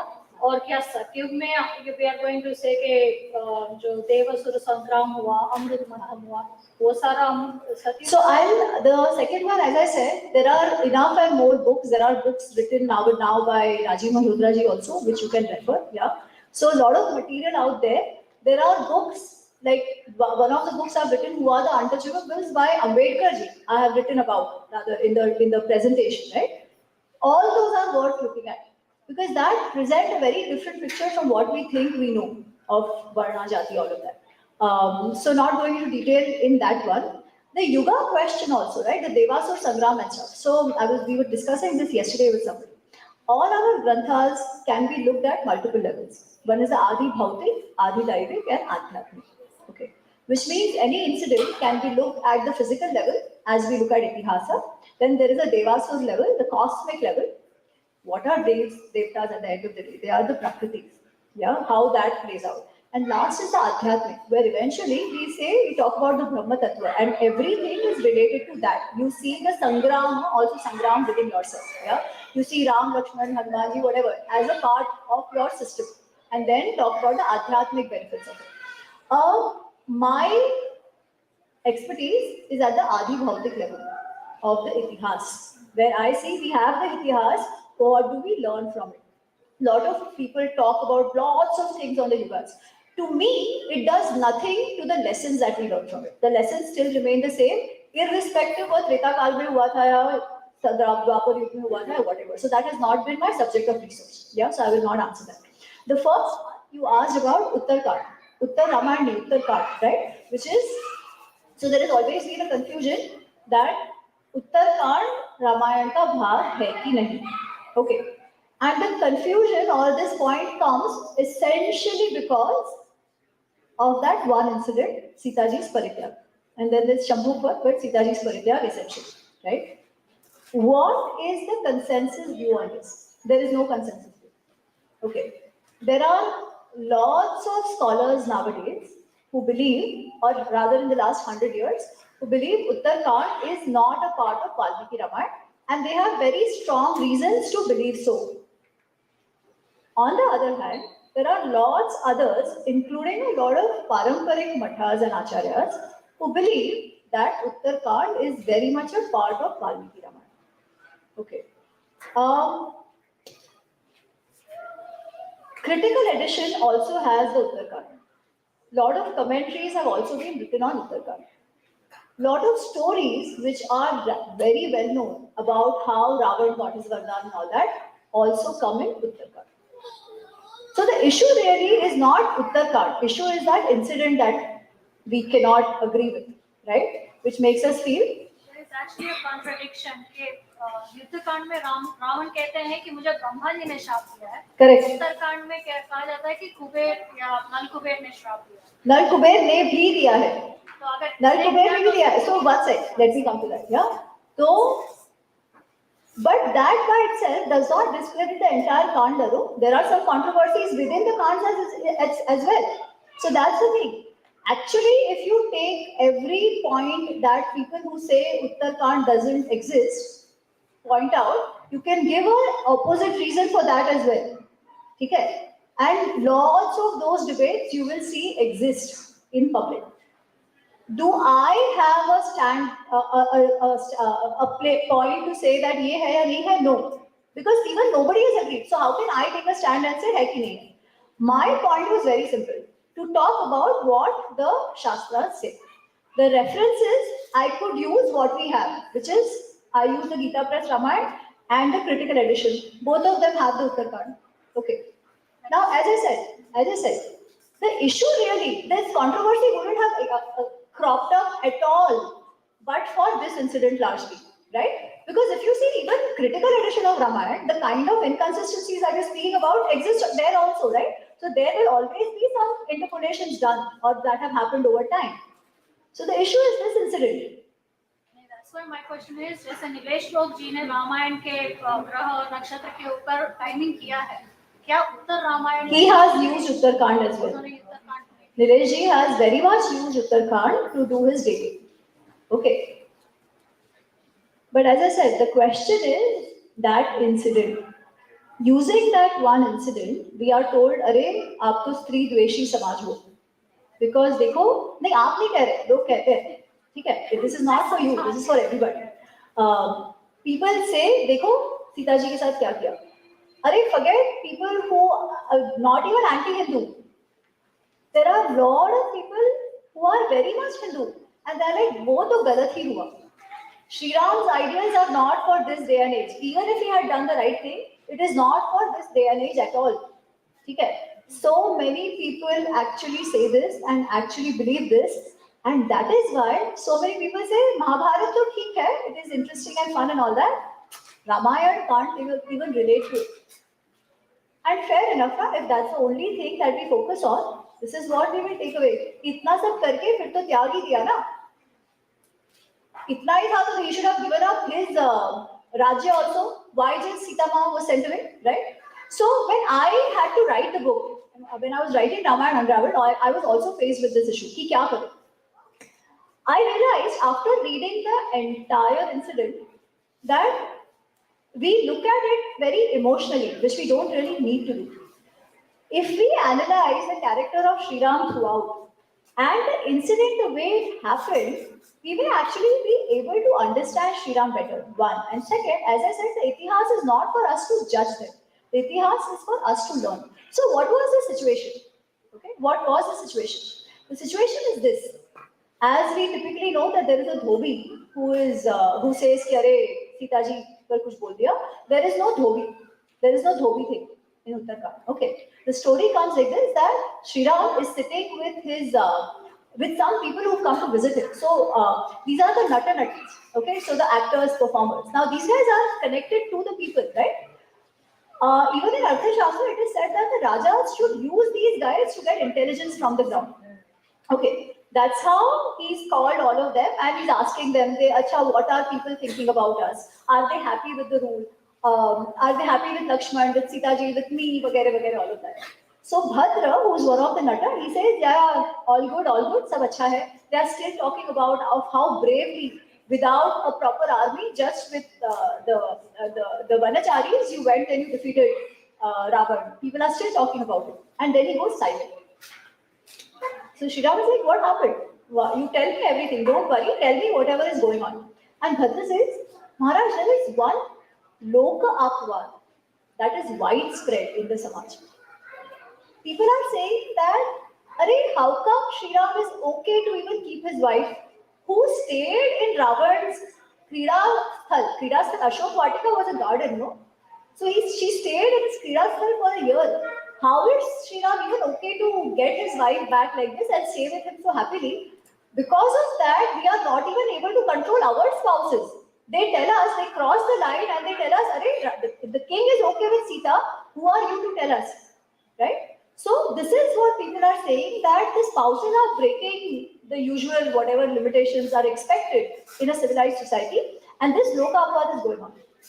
Obviously, Shri Ram is very, very, very shocked. He doesn't take this at face value. He asks others, is this true? Is this whatever Bhadra is saying, is that true? And everybody says, yes, Maharaj. Everyone in Ayodhya is talking about it. Okay. Sri Ram is obviously very, very hurt and upset. He calls Lakshman and he says, see, I knew this. I knew people will talk like this. Hence, I made Sita, I provoked Sita for the Agni Pariksha. And still, people are talking about her like this. What should I do? Now, let's do this together. What is he faced with? He's faced with a big Dharma Sankat. Now, that is the other takeaway from the epics. There is no running away from Dharma Sankat. Okay, there will always be this Dharma Sankat that you are faced with at a chotu level or a bada level. What is the Dharma Sankat? His Raj Dharma versus his Pati Dharma. Right? Now, if you think of it, the same Dharma Sankat was faced by his father. Right? The coronation of Sri Ram was not only Dashrath's decision, it was only his proposal. There was an entire sabha which sat together and took this decision that Sri Ram should become the king, which means this was the pratigya which Dashrath had made to his praja. The coronation was going to happen when Kaikeyi said, nothing doing, Pati Dharma, you gave me 2 boons. So it was a Dharma Sankat between the Patni Pratigya versus the Pratigya to the Praja. What did the father do? Pati Dharma. Okay. See what is the situation here. Again, Dharma Sankat. Should I keep my Praja at the forefront or my Patni? What were the options? One is what he did.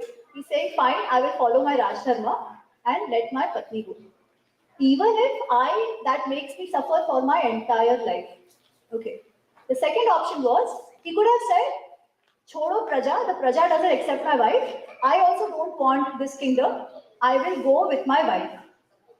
Third option was, he could have said, जिसको जो बोलने का है बोलने दो, मेरे को कोई फर्क नहीं पड़ता है, right? People can say whatever they want. He could have gone a step ahead and said, कौन बोल रहा है लेके आओ इधर. What would we have said in that situation? He would have said, कैसा dictator जैसा. ठीक है. That apart, let's also understand what was the position of the Raja in that time. A Raja was considered Dharma himself. His word was Nyaya. So if the Raja has to maintain that stature where the Praja trusts every decision of his without question, his life, his character has to be without question. Only then they will have such a faith in him. Right? And while today, in hindsight, we are like, Arey, Sita ji was right, the Praja at that time genuinely believed she wasn't. Right? She genuinely believed it wasn't. So just by Sri Ram saying she's right, they were not going to trust. What would they have said? Baap paisa beta. Correct? Think of it. That is what the father did. Sri Ram himself at one point calls his father Kami. He says, who lets go of a son like me who's so obedient just because the wife has said so? A man who puts karma before dharma, his downfall will happen. This is what Sri Ram has said. He is somebody who's called Purush Saragnya, somebody who understands people very well. That does not change his decisions. That's a different thing. But he understands people that well, so he will understand his father also, no? That what are the positives and negatives of his father? The same situation he is faced with. Now imagine he had done that. He had said, okay, I'll go with my wife. Same thing. Ek to people would have said, dekha, jaisa baap waisa beta. The other thing, Sita ji ke baare mein still people would have said that only. You know why we trust Sita ji today? Because in spite of not necessarily needed by the society for remaining Ek Patni Vrata, he stayed that way. Ek Patni Vrata was not at all a norm, not even a requirement. How many wives his father had? How many wives every king had? Lot of people say, Arey, but Ek Patni Vrata. Arey, if that was the case, Sri Krishna is an everywhere. What? He had so many wives, 8 wives, right? Forget that, Shivaji had 8 wives. all the kings had multiple wives. It made strategic sense, right? In spite of that, he chose to remain single, remain ek patni vrata. What showed is that you may not trust my wife. I continue to trust her. I continue to love her. I'm letting her go only and only and only because the Raj Dharma comes first. There is no running away from Raj Dharma. Raj Dharma is not a privilege only. It is a responsibility which he couldn't run away from. Right? But does that mean it was fair on Sita Ma? No. It was still unfair on Sita Ma. But what we again cannot forget is that she is also not just any lady. She is also a Rani. She has equal role to play in allowing Sri Ram live his Raj Dharma. She understood it very well. She did not complain even once. Even when Lakshman told her, she says that if this is such a apvad, I need to do what I need to do. But at the end, when Sri Ram says, I have always trusted, yeah, Valmiki ji says she has always only thought about you. And Sri Ram says, I also know that. That is why that I made her do Agni Pravesh so that everybody would believe her. I always believed her. Even at that time, he says, even during Agni Pariksha, after Agni says that Asyam papam na vidyate, there is no pap in her, he says, Aham api avagachami. Aham api avagachami, ananyam hridayam sitam, matchitta parivartidem, aham api avagachami. I have always known that there is no pap in her. I provoked her. Why? Pratyartham tu lokanam upekshate pravishanti hutashanam. For the proof of the people, I provoked her. I did not stop her from entering or doing the Agni Sakshi, he says, right? So he says, I have always known this. Sita, why don't you once again take a pratigya in front of everybody and come back to me? At this point, the lady puts her foot down. Because now is the question of self-dignity. She had lived her Rani Dharma. She has lived her Matru Dharma. She has lived her Patni Dharma. Now there was no more need for her to do another compromise. She says, Pratigya I will still take, but coming back is not an option. You live your Raj Dharma, but I will not come back. And that is where she shines as a woman of dignity, right? But the thing is, this is the truth of life. There are situations when all the options available to us are both suboptimal. It is between the devil and the deep sea. But we still have to take a decision, especially if you are a leader. A decision must be taken. The consequences must be faced. We like it or not. There is no running away from it. And that is what Ramayana teaches us. That is what Mahabharata also teaches us. It is very, very easy to judge Sri Ram. It is very difficult to be Sri Ram. And that is why this story survives so much. Thank you so much. We are sorry. Yeah, we are very sorry we are short on time because we have to end. Can we make a really quick one? Just one question, everybody. Yeah, just one question, please. There has been a lot of talk about Bharat becoming very pacifist over time. Do you think, and people talk about Sun Tzu and strategy of war, do you think a part of Ramayana is focused on that as to how to make alliances, how to gather intelligence, and sometimes those actions may not be 100% ethical, but at the same time, given that you are going to fight a war, you have to take those actions, and therefore you have to go and execute them. Thank you for this question. You mentioned sometimes the actions are not 100% ethical. I have a view on this, and let me discuss this. I'll take 10 minutes at least to talk about this. Yeah, I'm talking about the last question I'll take. Not ethical. Why do we say something is ethical or not ethical? Because I think An action by itself cannot be ethical or not ethical in isolation. It has to be seen in the context. Context of what? What do the Dharma Shastras tell us? It tells us any action has to be seen in the context of Dharma. Okay? What is Dharma? Because that will define whether something is ethical or not ethical. What is Dharma? What is Dharma? Yes. Duty, responsibility. I read somewhere, if there is something that you feel is done to you is good, it is dharma. If something is bad on you, that is adharma. So anything that is you like treat others as you wish to be, that is adharma. Okay, so if I love chocolates, it's bad for me, but somebody gives me chocolates and I love it. Is it good or bad? See, if I am happy with it, yes. I will be very happy, no?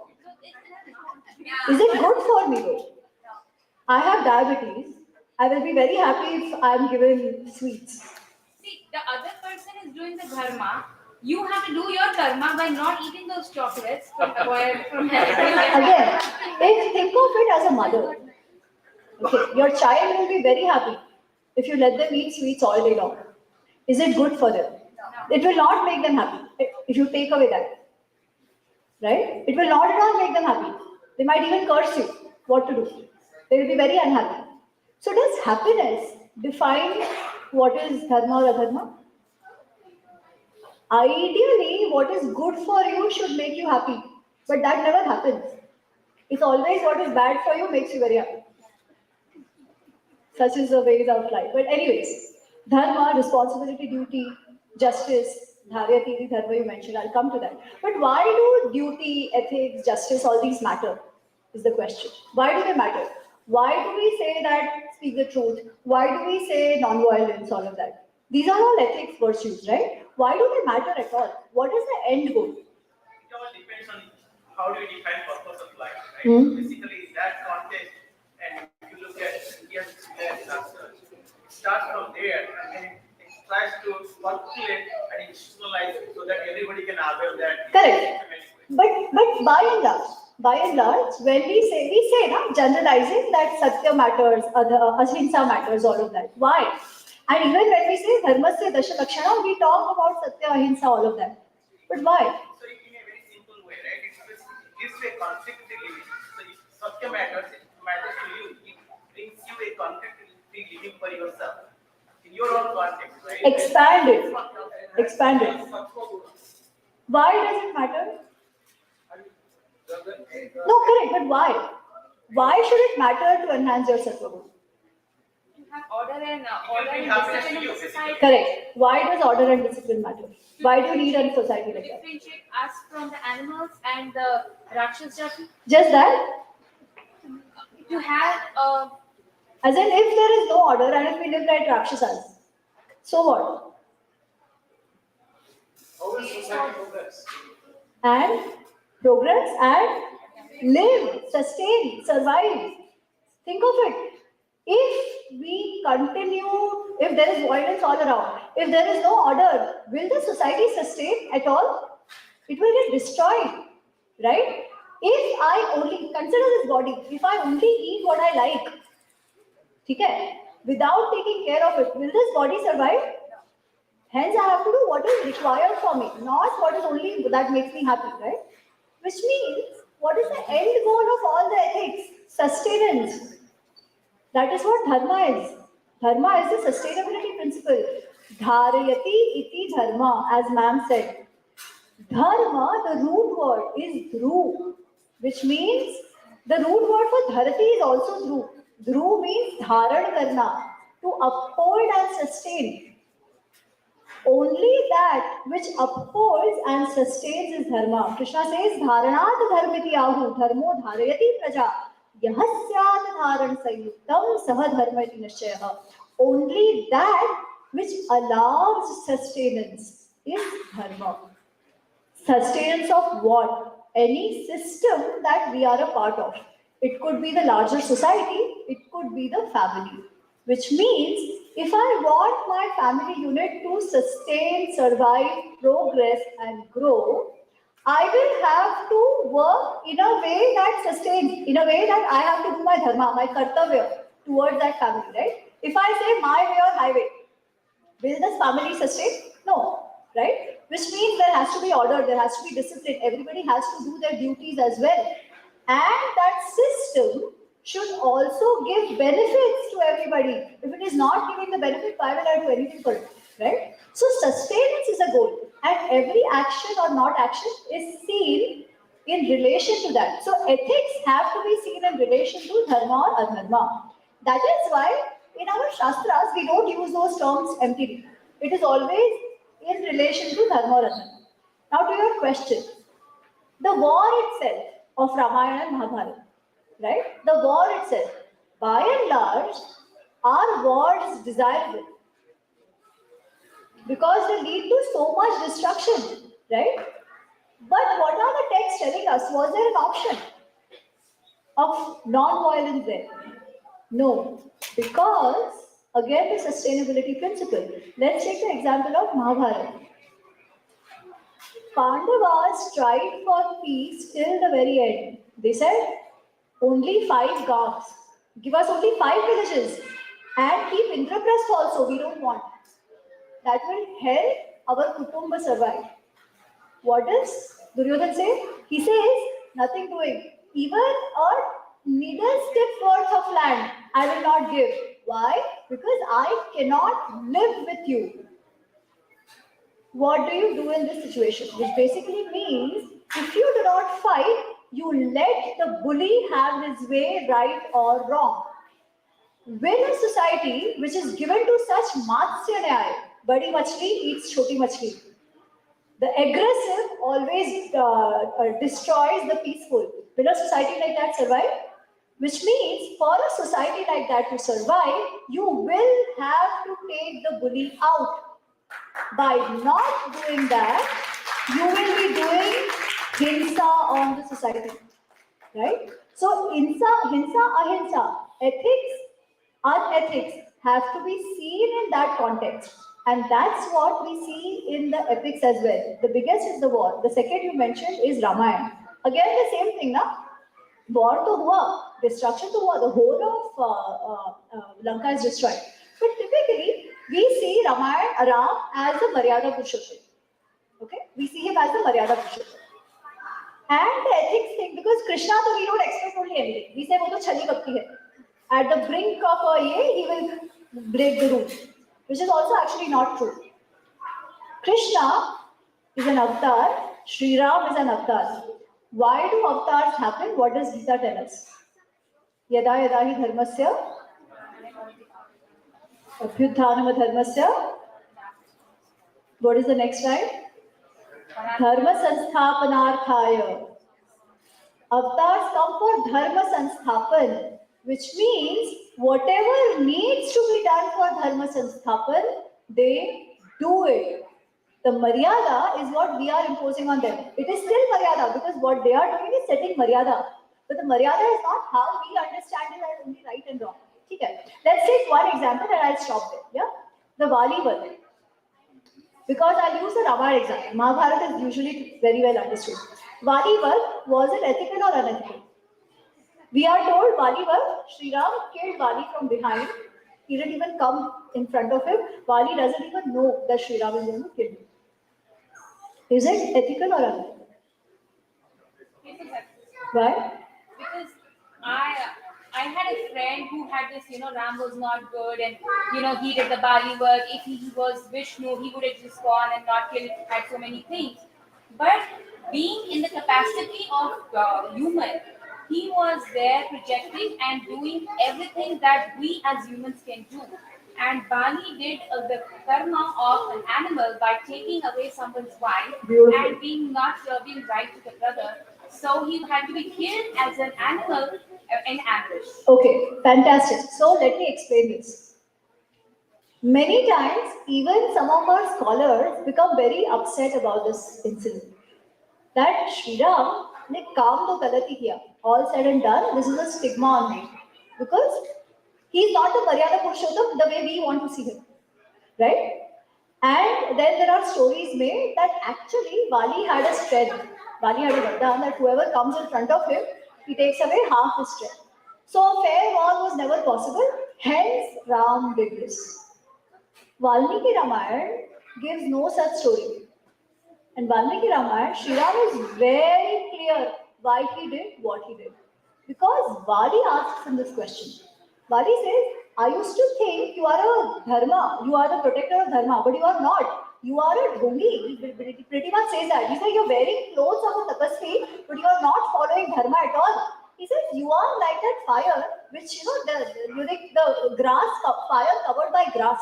You can't see it, but the moment you step on it, you will get burnt. He says you are like that. And Sri Ram says, what dharma are you talking about? Do you understand dharma? He says, all your life, you have ruled not for dharma, but as per your kama, as per your whims and wishes, as per your lust. If you had known dharma, you wouldn't argue. You would have done exactly what I have done. He says, you know why? He says, Bhaginim orasim anujasya bharyam यह प्रचरेत नर कामात् तस्य वधः स्मृतः तस्य दंडः वधः स्मृतः. He says any man who violates his own daughter, his own sister, and his younger brother's wife, for such a man there is only one danda, and that danda is mrityu danda. Ruma, Sugriev's wife, was like your daughter.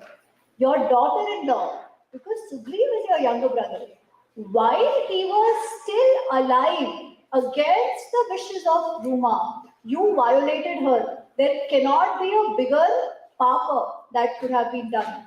And hence, the danda given to you is correct. It has to be Mrityu danda. Don't argue. I was not here to fight with you. This was not a war. I was here to give you danda, and danda can be given anyway, right?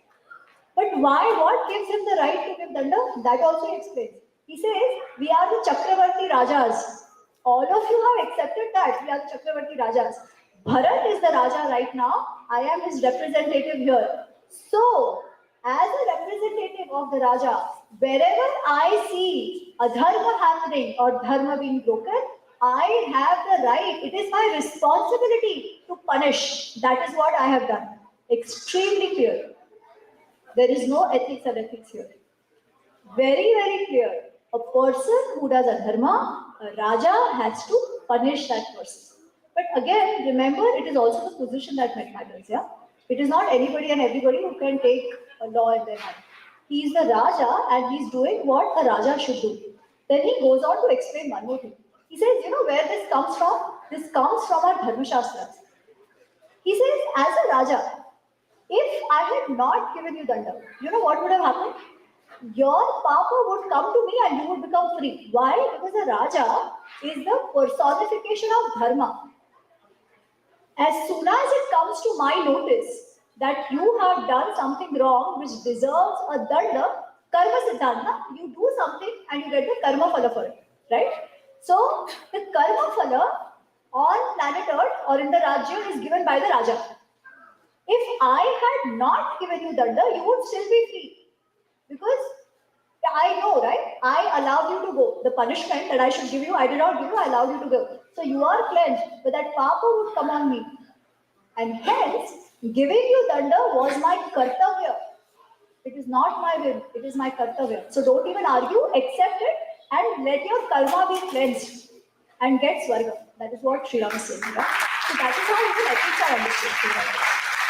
Thank you so much. Thank you. So we're going to do this. We are going to give Amit the loudest round of applause and the longest one that we can. Everybody in the house.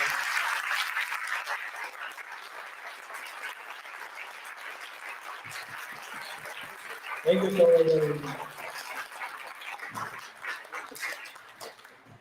So I hope you guys liked it. Everything. Do we want Breathing History to do more and more of such events or not right here? So please extend your support to Breathing History as much as you can. in any form as you can. One way is to go buy the merchandise. The point is that we want to have more and more speakers who can come here and extend their knowledge to us. And thank you, Ami, for taking your time out and coming here. We want to do this more often and on a much larger scale. Jai Shri Ram. We are going to break in for lunch and book signing. So whoever wants the books, Ami's 2 books signed by her, the volunteers will help you form the line on this side, please. And we have a surprise. Please do visit the Indic keyboard stall with Guru Prasadji over there. And people who want to go for lunch can form a line at the back. Thank you so much again. Thank you.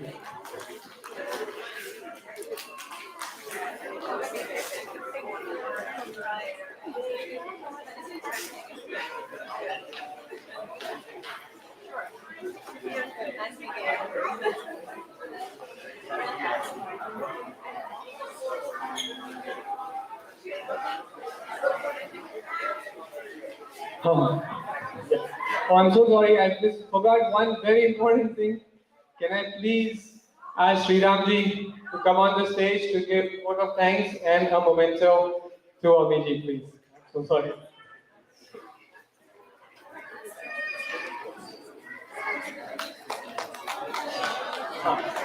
Vaibhav, can you please switch the lights again for this?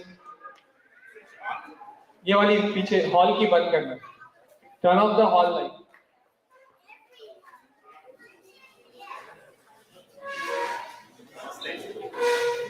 Namaste, namaste, namaste.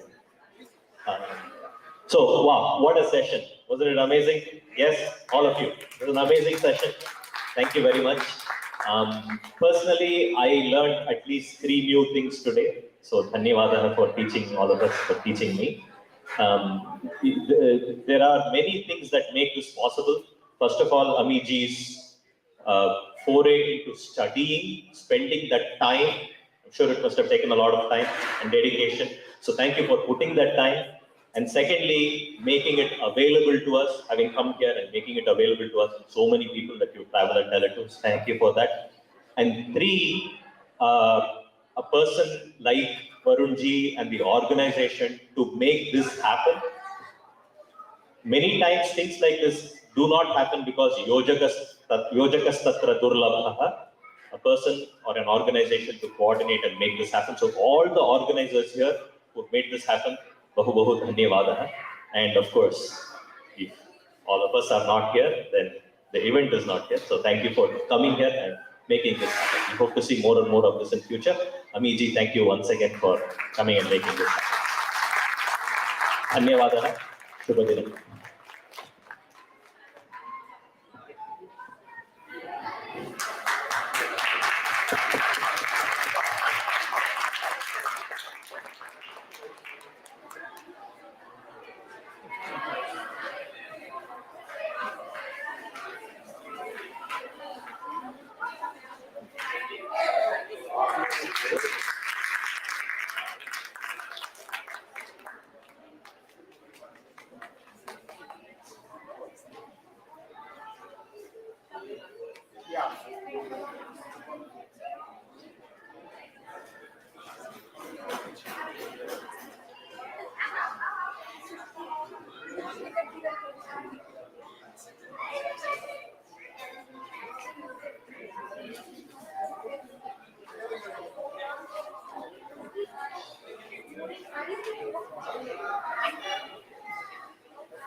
Namaste, everybody.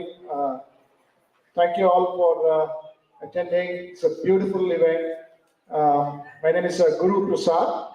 I wanted to remind you, exactly 13 years ago, we had a talk in this hall on scientific dating of Mahabharat war. I was just looking at the YouTube year, exactly 13 years ago. So it's like a one of us. So please go and check that. So a lot of scientific dating of the Mahabharata war. The professor had used NASA software to run it, all the simulations backwards to verify all the dates. It's a beautiful connection to the talk that was given today on a scientific note also. So I still remember vividly people all seated after the talk, nobody stood up. They were stunned that Krishna was real. So it was a very heart-touching thing for about 400 or 500 people who had gathered on that day. So it's on YouTube. Please kindly go and check.